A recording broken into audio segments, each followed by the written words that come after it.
On March 16, a special POCSO court sentenced Vishnupada Das to 20 years in prison for the sexual assault of an 11-year-old girl.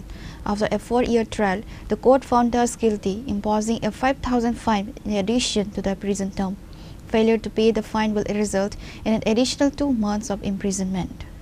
In August 2022, the convict lured his neighbor's minor daughter into his home with the promise of food and committed the assault. The victim's mother filed a case at the East Agartala Women's Police Station immediately following the incident.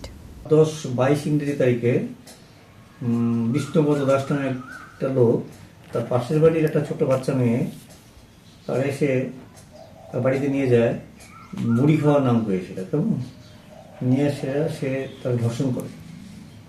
বাচ্চাটার বয়স ছিল তখন 11 বছরের মতো। তো দীর্ঘ ট্রায়ালের পর আমাদের স্পেশাল পক্সো জাজ এসপি সিং আমাদের স্পেশাল পক্সো কোর্টে 16 তারিখে তার সাজা ঘোষণা করে, তার 20 বছরের সাজা দেয় এবং 5,000 টাকা জরিমানা অনাদায়ে আরও 2 মাসের। Reported by Pranav from Agartala, Chini Khora.